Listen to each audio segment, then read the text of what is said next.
Hey, merci Seigneur pour les bons témoignages qu'on vient de recevoir, qu'on vient d'entendre. C'est vraiment édifiant hein, d'entendre comment l'Éternel, comment Jésus-Christ vient à la rencontre de personnes perdues comme nous et qui viennent nous sauver. Et ce matin, je ne sais pas si vous avez vu, je vous amène au restaurant. Eh oui, hein, je t'amène Jean-Pierre, Serge et Pascal, je vous amène au restaurant avec moi, puis toute l'Église. Avec en même temps en respectant la distanciation sociale. C'est pas merveilleux, ça? Fait que, vous venez peut-être de vous lever ce matin, vous venez peut-être juste de déjeuner, puis on va prendre un deuxième repas. Mais c'est pas parce qu'on est gourmand hein, qu'on va prendre ce deuxième repas-là ensemble, mais c'est parce qu'on veut saisir l'occasion de proclamer la mort et la résurrection de Jésus-Christ. Amen. Et vous savez que vous soyez seul à la maison ou en famille, c'est pas, ça n'a pas d'importance dans le sens qu'on a un lien plus fort qui nous unit. C'est le lien de l'amour de Jésus-Christ. Un lien spirituel que même la distance ne peut pas détruire. Et ça, c'est merveilleux. Et ce matin, je voulais vous parler, dans le fond, répondre à la question, qu'est-ce qu'un témoin? Et puis, pour répondre à cette question-là, j'ai sorti une vieille relique. Hey, je ne sais pas si vous avez encore ça à la maison, là, c'est plein de poussière, un dictionnaire. Avec Google, on n'a plus besoin de ça, hein? Mais je vais vous lire la définition de c'est quoi un témoin. C'est une personne qui a vu ou entendu quelque chose et qui peut éventuellement le certifier, le rapporter. Donc, ça, c'est un témoin selon la définition du dictionnaire. Donc, témoigner, c'est un verbe d'action qui s'explique, dans le fond, en parole. C'est comme une signe ou une preuve de ce qu'on sait être vrai, de ce qu'on a vu, de ce qu'on a entendu. Maintenant, on sait tous qu'il existe des faux témoins. Vous avez peut-être entendu dire, par exemple, que, je pourrais vous donner comme exemple, j'ai entendu dire que quelqu'un a entendu d'une personne qu'il connaissait, qui savait de source sûre d'où venait l'origine du virus de la pandémie. Hein? Mais je connais une autre personne qui, lui aussi, a des sources sûres qui peut réfuter et qui est certain que le virus est d'une autre origine, puis c'était manigancé par un complot. Et là, ça devient compliqué hein, quand on a des témoignages qui disent le contraire de l'autre. Et puis ce matin, je veux vous présenter un témoignage de quelqu'un en particulier. Et ce n'est pas n'importe quel témoignage, c'est encore plus grand que ce que je viens de vous dire. C'est quelqu'un qui a vu Dieu, qui a entendu Dieu, qui partage une communion parfaite et éternelle avec lui et qui est venu présenter le seul moyen pour être sauvé de nos péchés. Et son nom, c'est Jésus-Christ. Wow, hein? Tout un témoignage, ça. Mais avec tous les mensonges qu'on entend aujourd'hui, comment vérifier si Jésus, c'est un témoin qui est digne de confiance, qu'il ne dit pas des mensonges? Qui ou quoi rend donc témoignage de Jésus afin de nous assurer que son témoignage est digne de confiance? Et j'aimerais qu'on puisse regarder un petit peu dans les Écritures comment les Écritures répondent à ça. Je vous invite à tourner ou juste à suivre avec moi dans Jean 10, versets 23 à 25. Dans Jean 10, versets 23 à 25, il est écrit ceci. Jésus marchait dans le temple, sous le portique de Salomon. Les Juifs l'entourèrent et lui dirent « Jusqu'à quand nous laisseras-tu dans l'incertitude? Si tu es le Messie, dis-nous-le franchement. » Et juste dans ce passage-là, il y a quelque chose d'important. Hein? Les Juifs voulaient savoir, hey, es-tu vraiment le Messie? Et le Messie avait, le nom Messie avait toute une importance. Ça signifiait, dans le fond, que Jésus, là, es-tu vraiment le roi sauveur annoncé par les prophètes, envoyé de Dieu pour sauver l'humanité de ses péchés? C'est toute une déclaration hein, à travers l'histoire de Jésus, de son témoignage, il venait annoncer qu'il était le Messie et les Juifs voulaient le savoir si c'était vraiment lui. En tout cas, il ne voulait peut-être même pas vraiment le savoir, il voulait plutôt l'accuser de mensonge, parce qu'il ne croyait pas en ce témoignage-là. Et Jésus avait déjà à plusieurs reprises expliqué qu'il était digne de confiance. Et je vais aller dans un autre passage qui vient expliquer ça. Prenons Jean 5, versets 31 à 41, dans lequel le Seigneur Jésus démontre qu'il est un témoin digne de confiance. Jean 5, versets 31 à 41. Voici ce qu'il dit. Il dit, « Si je me rends témoignage à moi-même, mon témoignage n'est pas valable. Si un autre qui témoigne en ma faveur, et je sais que le témoignage qu'il me rend est vrai. Vous avez envoyé une délégation vers Jean, et il a rendu témoignage à la vérité.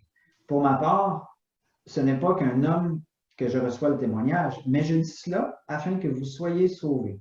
Jean était la lampe qui brûle et qui brille, et vous avez voulu vous réjouir une heure à sa lumière. Pour ma part, j'ai un témoignage plus grand que celui de Jean. Ce sont les œuvres que le Père m'a donné d'accomplir. Ces œuvres mêmes que je fais témoignent à mon sujet que c'est le Père qui m'a envoyé. Et le Père qui m'a envoyé a rendu lui-même témoignage à mon sujet. Vous n'avez jamais entendu sa voix, vous n'avez pas vu son visage, et sa parole n'habite pas en vous, puisque vous ne croyez pas en celui qui l'a envoyé. Vous étudiez les Écritures parce que vous pensez avoir en elles la vie éternelle. Ce sont elles qui rendent témoignage à mon sujet, et vous ne voulez pas venir à moi pour avoir la vie. Je ne reçois pas ma gloire des hommes. » Je vais terminer là. Et tout un passage qui explique un petit peu comment Jésus explique comment son témoignage est digne de confiance. Et c'est important d'avoir cette assurance-là que c'est un témoignage digne de confiance parce que Jésus est venu nous présenter le Père, il est venu nous présenter, témoigner de l'amour de Dieu. Et dans ce dernier passage qu'on vient de lire, il certifie comment il est digne de confiance. Il donne plusieurs exemples. Jean-Baptiste, qui était considéré comme un prophète, témoigne de lui. Les œuvres que son Père lui a donné d'accomplir et qui sont parfaites sont un autre témoignage puissant encore que Jésus est digne de confiance, qu'il est le Messie. Mais le Père lui-même, Dieu le Père, qui a fait entendre sa voix en disant que c'était son Fils bien-aimé, témoigne encore là qu'on doit écouter Jésus, que c'est lui le Sauveur. Et finalement, les Écritures et les prophètes rendent témoignage à Jésus. C'est lui le seul médiateur qu'on a entre Dieu et les hommes. C'est lui qui est venu nous réconcilier avec Dieu.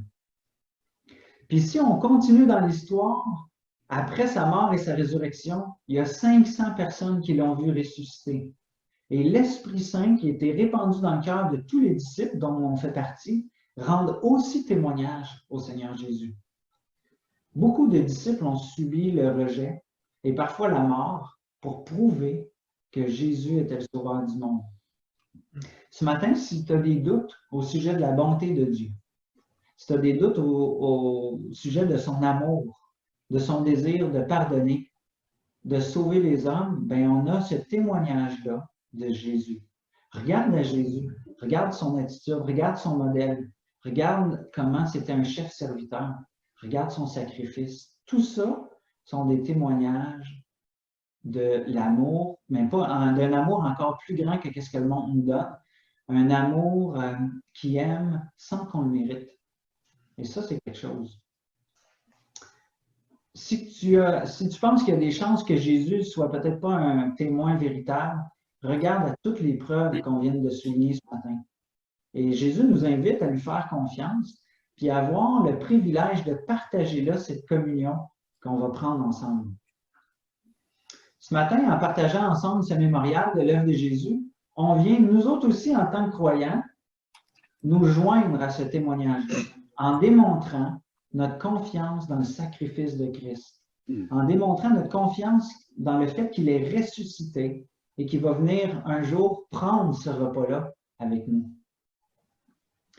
Par le symbole du pain, qui représente son corps, livré à la croix pour nous sauver, et le fruit de la vigne, qui représente son sang qui a coulé, on est en train de témoigner de la véracité du témoignage de Jésus, qu'il est venu sur la croix pour pardonner nos péchés, pour offrir son corps en sacrifice, pour prendre notre place, prendre notre condamnation et nous donner la vie éternelle. Donc, Jésus nous commande dans les Écritures de prendre ce repas ensemble et c'est ce qu'on va faire. Et prenons donc ce pain-là en témoignage du corps qui a été livré pour nous rendre libres.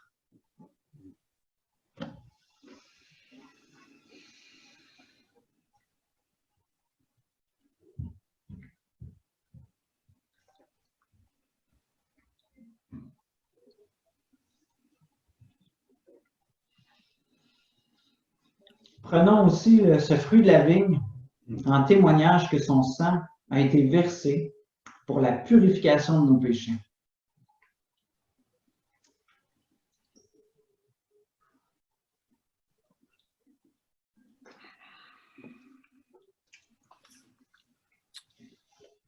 J'aimerais qu'on puisse ensemble prendre un temps de prière pour adorer notre grand Sauveur. Oh bon.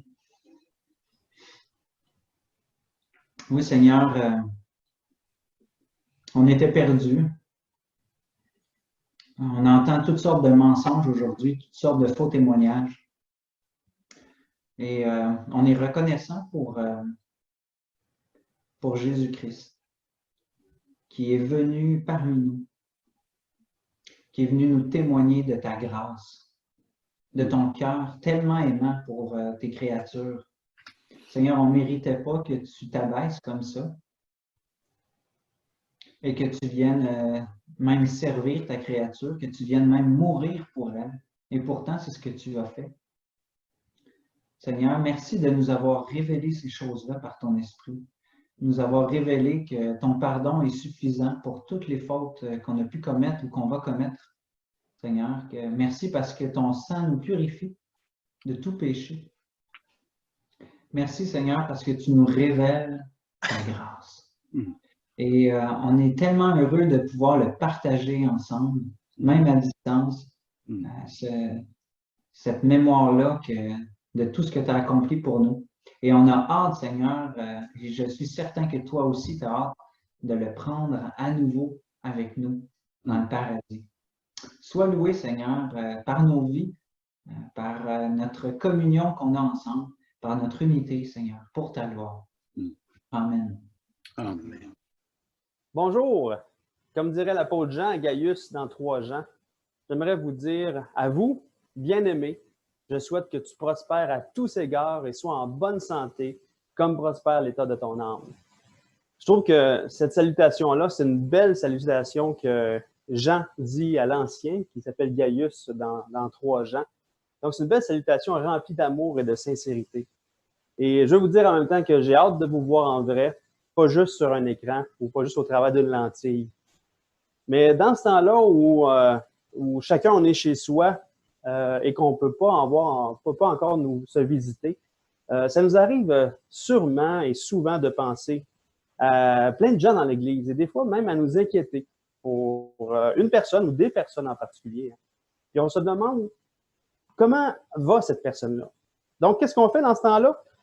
Ben, on appelle la personne, on lui écrit pour avoir de ses nouvelles. Souvent, on entend de bonnes nouvelles quand on parle avec. On se réjouit de ces bonnes nouvelles-là. On est content d'y parler, on est content aussi d'entendre sa voix. Mais des fois, on reçoit aussi des mauvaises nouvelles.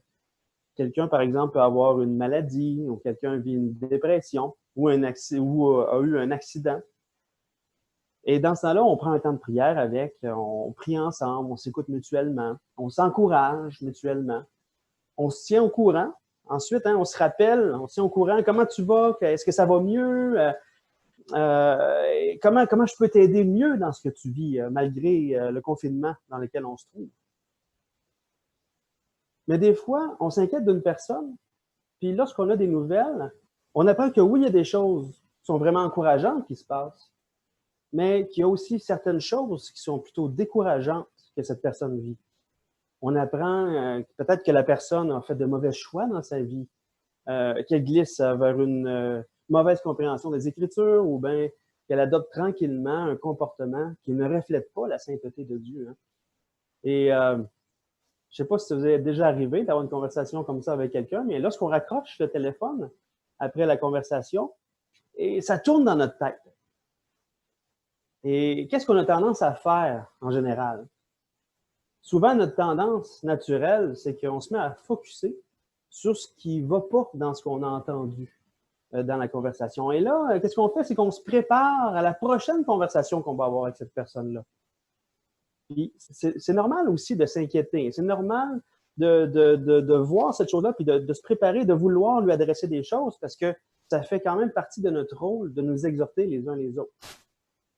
Mais lorsqu'on le rappelle, cette personne-là, lorsqu'on rappelle cette personne, la tendance générale, souvent, est d'aller droit au but et de relever tout de suite ce qui nous a découragés. Hein, de relever tout de suite ce qui ne va pas. On dirait que dans notre tête, là, dans notre pensée, ce qui ne va pas va prendre le dessus de ce qui va. Notre tendance naturelle, c'est souvent de seulement regarder à ce qui reste à travailler chez la personne au lieu de nous réjouir de ce que Dieu a déjà fait dans sa vie. Et là, je ne blâme pas personne en particulier, parce que je me rends compte que je fais ça très souvent. Et lorsque j'ai parlé à quelqu'un qui agit mal ou à reprendre une personne, en réfléchissant, je me rends compte que je le fais souvent. Et qu'il y a aussi, d'autres personnes peuvent le faire aussi à mon égard. Et que d'autres le font aussi les uns envers les autres. Et cette manière d'agir est tellement répandue qu'on dirait qu'elle est normale. Mais en Jésus-Christ, il me semble que ce comportement-là n'est pas normal. Et ce matin, c'est de ça que je vais parler. Je vais parler de l'amour qui nous pousse à nous réjouir des évidences de la grâce de Dieu chez l'autre, avant tout. Pas qu'on doit ne pas reprendre la personne ni minimiser le péché, mais lorsqu'on le fait, c'est l'amour qui doit être la toile de fond lorsqu'on apporte une vérité. Dans les dernières semaines, j'ai commencé à lire le livre de 1 Thessaloniciens à tous les jours. Hein. Je le lis au complet à tous les jours. C'est juste 5 chapitres, ça prend à peu près 15 minutes. Et ça m'arrive des fois de faire ça. J'aime ça, me concentrer des fois sur seulement un livre pendant des fois un mois entier, où à chaque jour, je vais lire le livre au complet. J'ai fait ça avec Colossiens, Philippiens, puis là, je le fais présentement avec 1 Thessaloniciens. Et pour ceux qui n'ont pas de plan de lecture en ce moment, bien, essayez ça, vous allez voir. À chaque jour, vous allez découvrir quelque chose de nouveau ou une facette nouvelle de la lettre. C'est vraiment intéressant, c'est vraiment plaisant. Je trouve ça le fun. Ça donne aussi une belle vue d'ensemble du livre. Et là, pendant ces lectures-là que je faisais sur 1 Thessaloniciens, j'ai découvert à quel point la première lettre de Paul aux Thessaloniciens est une lettre d'amour envers cette Église. Et ce qui est intéressant, c'est que Paul ne leur écrit pas juste pour dire qu'il les aime. Il n'est pas là en train de dire tout le long « je vous aime, je vous aime, je vous aime ». Il leur écrit aussi pour établir des choses fausses que les Thessaloniciens croient et pour les reprendre aussi sur des mauvais comportements qu'ils ont. Mais ce que j'ai noté dans la lettre, c'est que dans tout ça, dans tout ce que Paul écrit dans 1 Thessaloniciens, la toile de fond de tout ce que Paul leur dit, c'est l'amour. Et c'est vraiment intéressant. Donc, ce matin, on va voir que c'est important de dire la vérité. Donc, il ne faut pas ne pas dire la vérité, là. Mais ce qui est important, c'est que ça doit se faire dans l'amour, dans cette toile de fond qu'est l'amour, qu'elle soit baignée dans l'amour. Et je vous dis, le nombre de fois que ça m'est arrivé de manquer envers quelqu'un à ce niveau-là est assez élevé. J'ai eu à demander pardon à plusieurs personnes d'avoir manqué d'amour dans ma manière de parler. Hein, j'avais mis dans ma tête, dans ma vision, j'avais mis de l'avant ce qui n'allait pas. Et c'est ça qui était devenu central dans ma vision. Et ça a eu pour effet, ça a eu un effet sur ma manière dont j'ai dit la chose. Et ça a blessé des gens. Et j'ai demandé pardon à ces personnes-là, mais merci du pardon de chacun. Et à chaque fois, et j'essaye que ça ne le fasse plus, je goûte la grâce de Dieu au travers de vous. Et je le sais, ça arrive aussi dans plusieurs autres situations, les uns envers les autres. Mais Paul, dans son épître aux Thessaloniciens, ben, il ne tombe pas dans ce piège-là. Malgré qu'il y a certaines choses à dire aux Thessaloniciens, il leur écrit une lettre d'amour. Et on va voir, c'est quoi qui le pousse? C'est quoi qui pousse Paul à écrire une lettre d'amour, même s'il leur dit la vérité? Hein, la vérité, ça ne veut pas dire manque d'amour, là.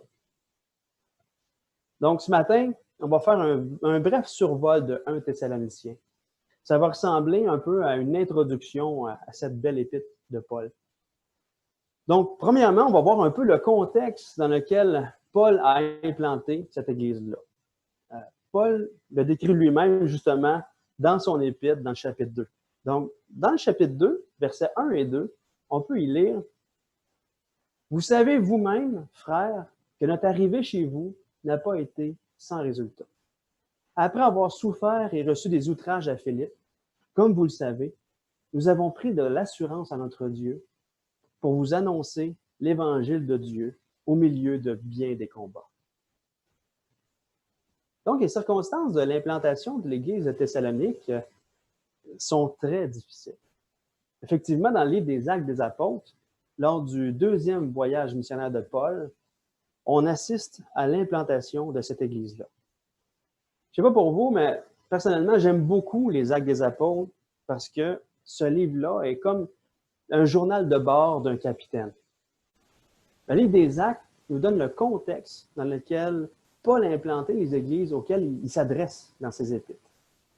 Donc, l'église de Thessalonique est la 2e église que Paul implante en Europe. La première église d'Europe, c'est l'église de Philippe. Dans Acte 16, on voit que Paul a une vision. Hein, donc, on voit toute l'implantation de l'église de Philippe, Thessalonique et ensuite Corinthe plus tard. On voit tout ça dans Acte 16 et 17. Et dans Acte 16, on voit que Paul a une vision. Il y a un Macédonien qui lui apparaît dans sa vision, qui lui dit « Passe en Macédoine, secours-nous ».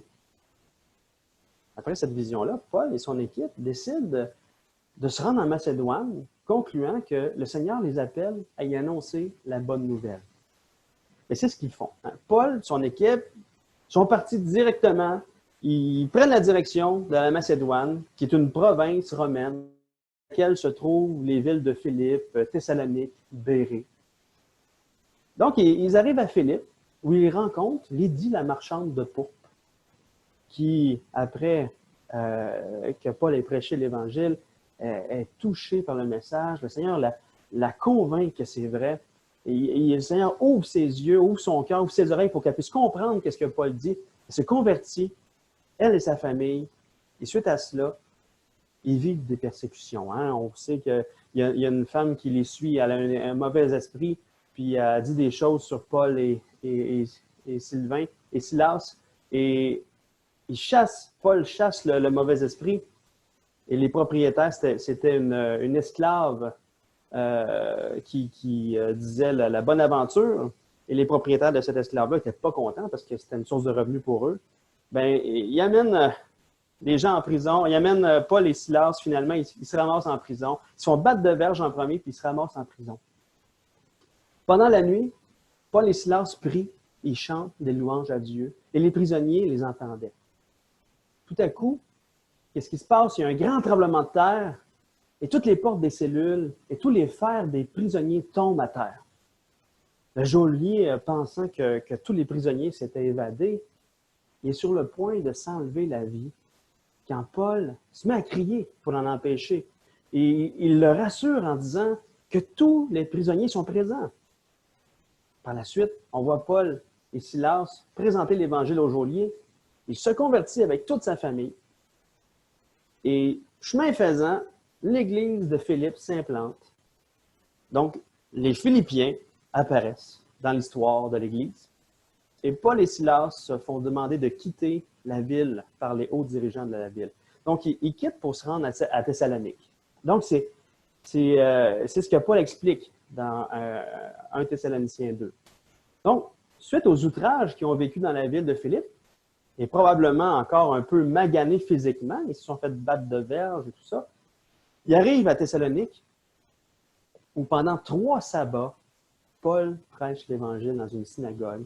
Et qu'est-ce que Paul prêche? On voit dans Acte 17, versets 2 et 3, que ce que Paul prêche dans la synagogue, bien, on voit ça. Paul y entra, selon sa coutume, pendant 3 sabbats. Il discute avec eux, d'après les Écritures, expliquant et établissant que le Christ devait souffrir et ressusciter des morts. Et Jésus que je vous annonce, disait-il, c'est lui qui est le Christ. Donc, Paul leur prêche cette bonne nouvelle du salut en Jésus-Christ. Et ça a été quoi le résultat? À Thessalonique, là, le résultat a été que des personnes ont cru. Il y a quelques Juifs qui ont cru, mais c'est écrit qu'une grande multitude de non-Juifs et beaucoup de femmes de qualité se sont converties. Et tout ça a excité la jalousie des judaïsants qui ont soulevé une foule et ont commencé à persécuter la jeune église de Thessalonique. Tellement que Paul et Silas et d'autres frères, et dont Timothée qui était là aussi, ont dû partir de nuit et se sont réfugiés à Bérée. À Bérée, Paul a continué de prêcher l'Évangile. Il y a eu encore plusieurs conversions, et c'est venu aux oreilles aussi des Juifs de Thessalonique qui sont arrivés à Bérée et ont commencé à persécuter Paul directement à Bérée. Paul a dû partir à Athènes. Et tout ça, là, ce que je vous explique, là, se trouve dans Actes 17. Donc, on voit là les circonstances de l'implantation de l'Église de Thessalonique. Mais après ça, dans les Actes, on n'entend plus vraiment parler de l'Église de Thessalonique. On n'en a plus vraiment de nouvelles. Mais dans 1 Thessaloniciens 3, on voit ce qui se passe dans la tête de Paul lorsqu'il est à Athènes. Donc, dans Acte 17, on voit que Paul est à Athènes, il évangélise les Athéniens à l'Aréopage et tout ça, mais on ne sait pas dans sa tête qu'est-ce qui se passe. Mais dans 1 Thessaloniciens 3, on apprend à quoi qu'il pensait à ce moment-là aussi. Donc, il ne pense pas juste aux Athéniens, il y a un réel souci pour l'Église de Thessalonique qui a dû laisser en pleine persécution. Il est là, puis il pense à eux, il s'inquiète pour eux. Donc, regardons ensemble 1 Thessaloniciens 3, versets 1 à 5. Qu'est-ce qui se passe dans la tête de Paul à ce moment-là? Il dit, c'est pourquoi impatients que nous étions, et nous décidant à rester seuls à Athènes, nous envoyâmes Timothée, notre frère, ministre de Dieu dans l'Évangile de Christ, pour vous affermir et vous exhorter au sujet de votre foi, afin que personne ne soit ébranlé au milieu des afflictions présentes, car vous savez vous-même que nous sommes destinés à cela. Et lorsque nous étions auprès de vous, nous vous annoncions d'avance que nous serions exposés à des afflictions, comme cela est arrivé, et comme vous le savez. Ainsi, dans mon impatience, j'envoyais quelqu'un pour m'informer de votre foi, dans la crainte que le tentateur ne vous ait tenté et que nous n'ayons travaillé en vain. Donc ici, Paul, là, il raconte qu'il était à Athènes, on voit son cœur, le cœur de Paul envers la jeune église de Thessalonique. Il s'inquiète, là. Il est impatient, là. Il veut savoir comment ils vont. Il est comme un lion en cage, là. Il se fait du souci pour l'église. Ils vivent la persécution, là. Puis il a fallu les quitter rapidement. J'ai passé seulement 3 semaines là, puis l'église, il y a eu une multitude de conversions, puis il a fallu les quitter en pleine persécution. Est-ce qu'ils persévèrent dans la foi? On voit le cœur de Paul rempli d'amour pour les Thessaloniciens. Il est comme une mère qui s'inquiète pour sa fille qui commence les études dans une autre ville. Hein? Elle est partie, c'est la première fois de sa vie qu'elle sort de la maison, puis dans une autre ville, comment elle va? Est-ce qu'elle est en sécurité? Hein? Donc, on voit ce cœur-là de Paul. Là, Paul ne peut pas envoyer de texto, ni de courriel, ni même faire un appel téléphonique. Hein? Tout ça, on sait que ça n'existait pas. Qu'est-ce qu'il fait? Il décide d'envoyer Timothée pour prendre des nouvelles. Timothée est un peu le pigeon voyageur, là. Quand on regarde tout ça avec le livre des Actes, des Apôtres, et la suite d'un Thessalonicien, on vient de voir les Actes, on vient de voir Thessaloniciens, qu'est-ce que Paul pense dans sa tête quand il est à Athènes. Moi, je trouve ça passionnant. Je ne sais pas pour vous, là, c'est comme si on suivait un film, là. J'ai beaucoup de plaisir là, à regarder tout ça, là. Donc, dans 1 Thessaloniciens 3, à partir du verset 6, on voit que Timothée revient avec de bonnes nouvelles. Donc, les Thessaloniciens, les bonnes nouvelles que Timothée a apportées, c'est que les Thessaloniciens, ils persévèrent dans la foi malgré la persécution. Paul est content parce qu'il n'a pas travaillé en vain. Les chrétiens de Thessalonique démontrent que leur foi est authentique. Et Paul, tout content, leur écrit au verset 7 à 9, En conséquence, frères, dans nos angoisses et nos épreuves, nous avons été consolés à votre sujet à cause de votre foi.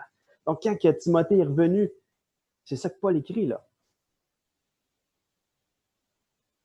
Car maintenant, nous vivons, maintenant, on peut respirer, puisque vous demeurez ferme dans le Seigneur. Quelle action de grâce! En effet, nous pouvons rendre à Dieu à votre sujet pour toute la joie que nous éprouvons à cause de vous devant notre Dieu. Hey, on voit que Paul se réjouit de ce que Dieu fait dans leur vie. Ils persévèrent malgré toute la persécution qu'ils vivent. C'est pas drôle, là. Ils se font persécuter, là. Paul est rempli de joie en entendant ces nouvelles-là. Mais lorsqu'on lit le chapitre 4 et 5, on peut en déduire que Timothée, c'est peut-être pas juste des bonnes nouvelles qu'il apportait. Mais malgré tout ça, on voit quand même que Paul se réjouit de savoir que Dieu les a réellement sauvés et qu'il persévère dans cette foi-là. Donc, malgré qu'on le sait au travers des chapitres 4 et 5 que Timothée n'a pas apporté juste des bonnes nouvelles, que l'Église de Thessalonique, là, oui, elle persévère dans la foi, mais il y a aussi des choses à travailler, des choses qu'il faut qu'ils avancent dans leur vie et tout ça. Paul a quand même pris les 3 premiers chapitres du livre de 1 Thessaloniciens pour se réjouir en pensant à eux. Hein? C'est un peu différent de ce que nous, on peut vivre. Des fois, on entend de mauvaises nouvelles, mais on va mettre plus de temps sur ce qui ne va pas bien que sur ce qui va bien. Donc, les points à travers, on les voit au travers de ce que Paul leur écrit au chapitre 4 et 5. On voit que Paul, dans le chapitre 4 et 5, prend le temps de leur apporter ces points-là à travailler. Donc, Paul leur apporte aussi la vérité. Il leur dit la vérité. Parce que l'amour, c'est pas l'absence de vérité. Donc, au début du chapitre 4, on voit que Timothée a vu dans sa visite qu'il y avait des gens de l'Église de Thessalonique qui n'avaient pas un comportement qui plaisait à Dieu. Il y en avait qui vivaient dans la débauche ou qui usaient de fraude envers les autres. Et Paul prend le temps de les reprendre à ce sujet-là en leur expliquant les principes de la sanctification progressive. Pardon. Donc, dans le chapitre 4, verset 1, Paul explique que c'est de marcher de progrès en progrès dans la sainteté. Dans le chapitre 4, verset 3, Paul dit « Ce que Dieu veut, c'est votre sanctification. C'est que vous vous absteniez de l'impudicité. » Donc, Paul leur rappelle que la vie chrétienne, là, c'est aussi un changement de vie constant, que le Saint-Esprit nous amène à vivre ce qui s'appelle la sanctification. Le Saint-Esprit nous éclaire tout au long de notre vie, il nous amène à abandonner le péché dans notre vie pour vivre une vie qui ressemble de plus en plus à celle de Christ. Donc, Paul, malgré toute sa joie et tout ça, Paul, c'est aussi un de ses objectifs, c'est de prendre le temps de leur apporter ces vérités-là. Et une autre chose que Timothée a sûrement observé aussi, parce que Paul en parle tout après, c'est qu'il semble qu'il y a certaines personnes à Thessalonique, dans l'église de Thessalonique, qui vivent tellement en fonction que le Seigneur va revenir demain. Ils croient tellement que le retour du Seigneur va arriver rapidement, qu'il semble qu'il y en a qui ont décidé d'arrêter de travailler. Ils se sont dit, j'ai plus besoin de travailler, Dieu va arriver demain. Le Seigneur Jésus va revenir demain, donc j'ai plus besoin de travailler, ça ne sert plus à rien, j'ai plus besoin de bâtir des choses, j'ai plus besoin de penser au futur. Parce que de toute façon, le Seigneur revient. Et Paul, dans les versets 11 et 12 du chapitre 4, les exhorte à travailler de leurs mains et à prendre le temps. Et aussi, il prend le temps dans la suite du chapitre 4 et dans le chapitre 5 aussi, à les enseigner sur le retour de Christ.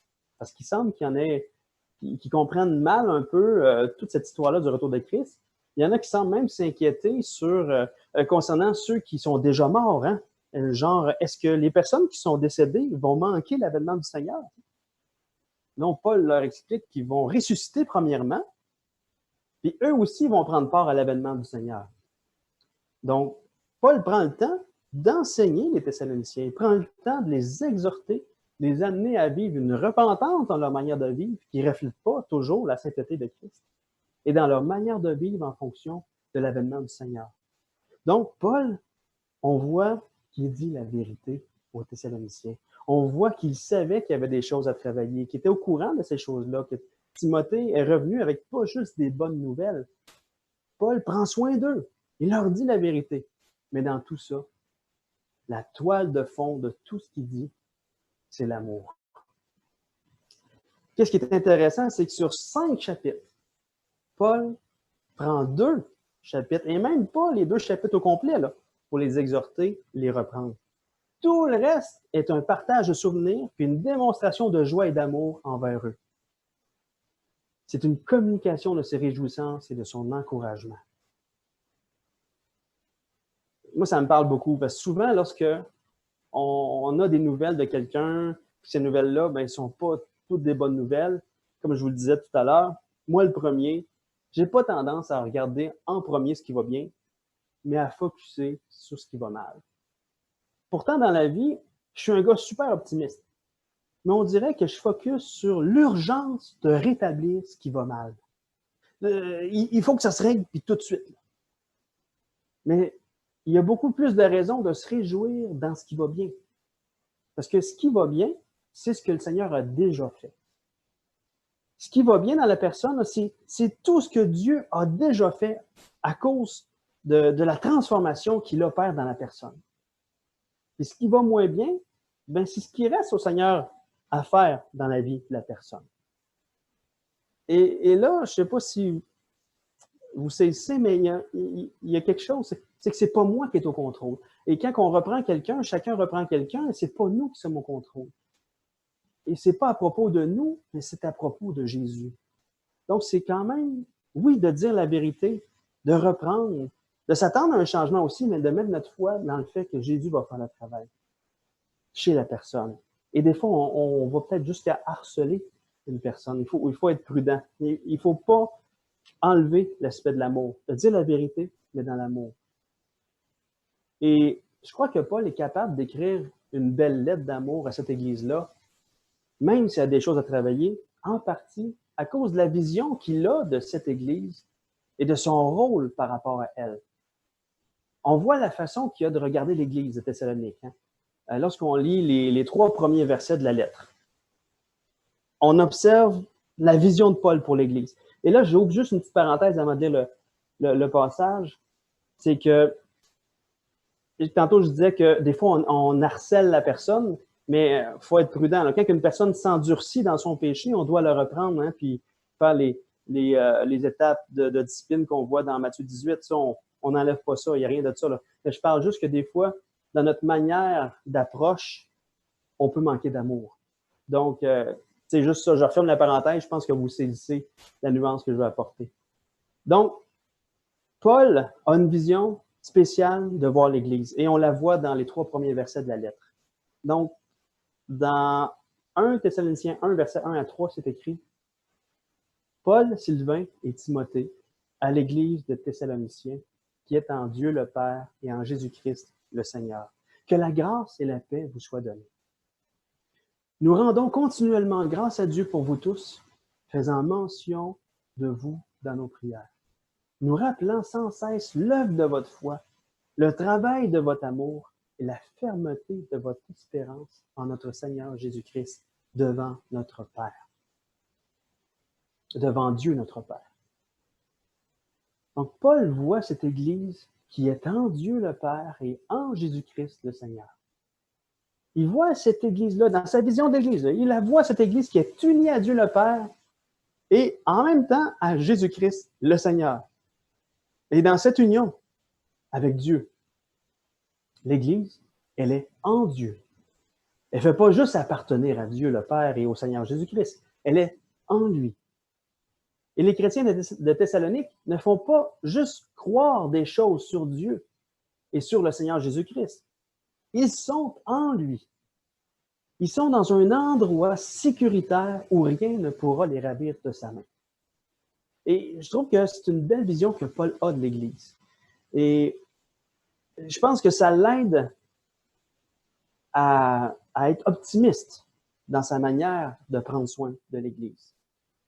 Et c'est rassurant pour nous de nous rappeler que nos frères et sœurs en Jésus sont dans un endroit sécuritaire. je trouve que ça nous enlève du stress. Ça replace nos inquiétudes à un niveau moins élevé, puis tout à coup, ça nous aide à nous réjouir au lieu d'attaquer. En plus, vu que nous aussi, on est en Dieu le Père et en le Seigneur Jésus-Christ, ça nous amène à nous rappeler que nous sommes unis ensemble. Donc, on fait partie du même corps. C'est l'Église de Christ. La personne à qui je m'adresse est réellement un frère ou une sœur. C'est quelqu'un d'hyper importante aux yeux de Dieu et hyper importante pour moi aussi. C'est quelqu'un que Dieu aime et que j'aime aussi.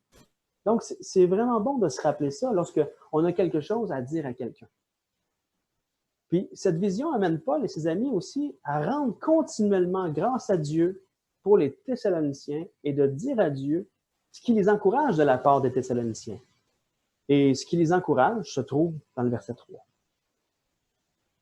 Il dit, nous rappelant sans cesse l'œuvre de votre foi, le travail de votre amour et la fermeté de votre espérance en notre Seigneur Jésus-Christ, devant Dieu notre Père. Donc, il y a 3 choses que Paul dit. Il parle de la foi, de l'amour et de l'espérance. L'œuvre de votre foi, l'œuvre de leur foi, au verset 6, on voit qu'ils ont accepté l'Évangile au milieu de tribulation. Donc, la démonstration de leur foi, ils ont accepté l'Évangile au travers de la tribulation. Puis au verset 9, on voit qu'ils ont abandonné les idoles pour servir le Dieu vivant et véritable. Donc, cette foi-là les a conduits à Christ et à persévérer aussi. Non seulement qu'ils ont reçu l'Évangile dans la persécution, mais cette œuvre de foi-là les amène aussi à persévérer malgré la persécution. Et même que cette foi-là fait leur renommée auprès de tous les croyants de la Macédoine et de l'Achaïe. On voit ça au verset 7 aussi. Donc, ce qui les encourage, c'est l'œuvre de leur foi. On voit, cette foi-là, elle est visible au travers de leur persévérance. Et ce qui les encourage aussi, c'est le travail de leur amour. Au chapitre 4, verset 9, Paul dit qu'il n'y a même pas besoin de leur parler de l'amour fraternel parce qu'ils ont appris de Dieu à s'aimer les uns les autres. Donc, c'est un amour qui nous amène à servir l'autre. Le mot qui est utilisé en grec pour parler du travail de l'amour, le mot pour travail parle d'un labeur intense. Donc, c'est un travail acharné. C'est un amour qui pousse à travailler avec acharnement pour l'autre. Donc, Paul voit leur amour les uns les autres. Il voit cette ampleur-là. Au travers de leur amour, là, il la voit grande comme ça. Et l'autre chose qui les amène à se réjouir des chrétiens de l'Église de Thessalonique, c'est la fermeté de leur espérance. Il n'y a rien qui va les amener à arrêter d'espérer en Dieu. Ils sont inébranlables dans leur espérance. Donc, Paul, Sylvain et Timothée se rappellent sans cesse tout ça. Ils prient, puis ils rendent grâce à Dieu pour tout ça. Ça aide vraiment à se réjouir en premier de ce que Dieu fait avant de regarder ce qu'il reste à faire pour Dieu. Puis aussi, qu'est-ce qui est intéressant, c'est qu'à la fin du chapitre, à la fin de la lettre au chapitre 5, versets 23 et 24, est écrit que le Dieu de paix vous sanctifie lui-même tout entier et que tout votre être, l'esprit, l'âme et le corps soient conservés irréprochables lors de l'avènement de notre Seigneur Jésus-Christ. Celui qui vous a appelé est fidèle et c'est lui qui le fera.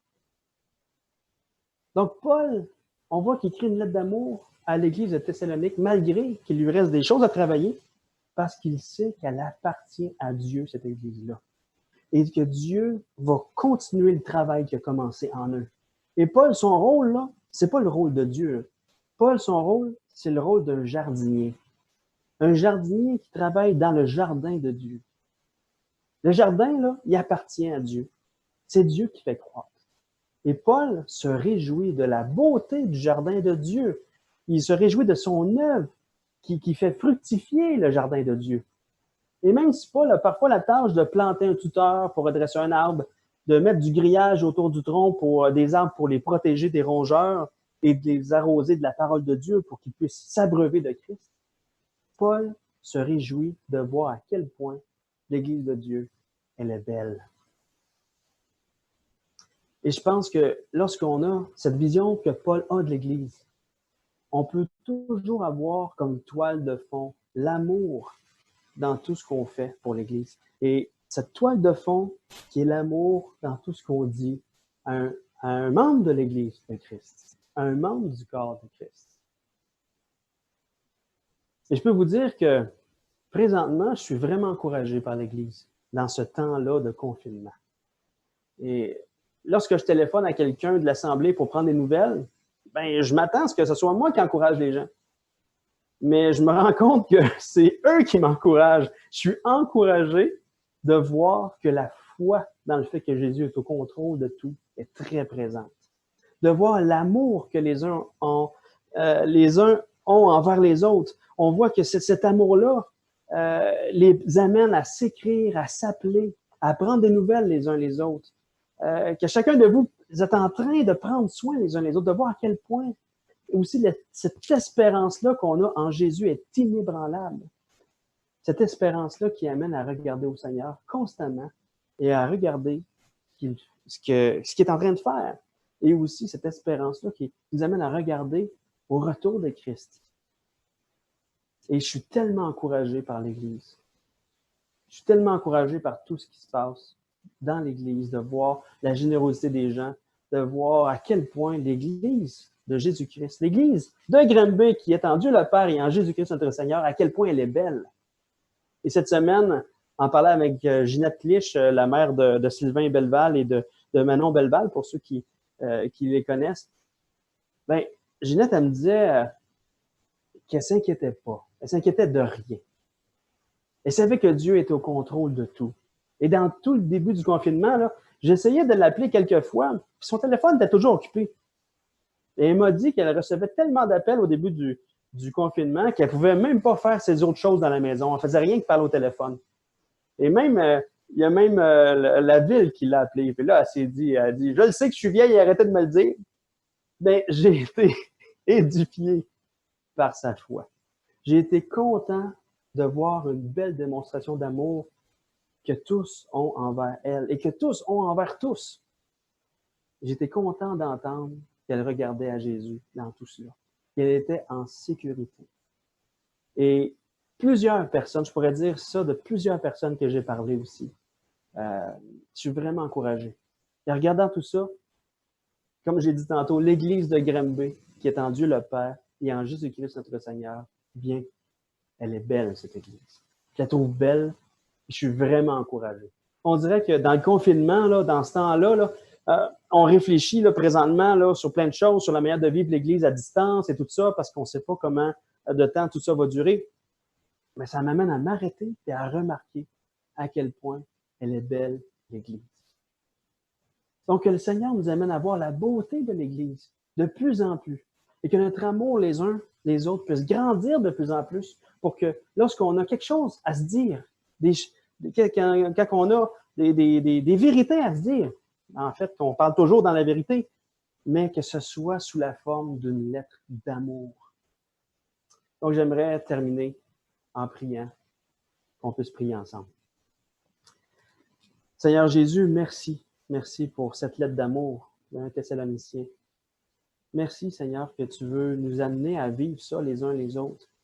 Merci de ce qu'on est en sécurité en toi. Et que, Seigneur, on peut vraiment mettre de l'avant à chaque fois qu'on se voit les évidences de ta grâce dans chaque personne, dans chaque cœur. Protège-nous, Seigneur Dieu, de mettre de l'avant ce qui ne va pas. Mais quand il y a quelque chose qui ne va pas, Seigneur, donne-nous cet amour-là, cette toile de fond d'amour pour que tout soit baigné dans l'amour, Seigneur. Que tout ce qu'on dise soit la vérité, mais sans enlever aucunement l'amour.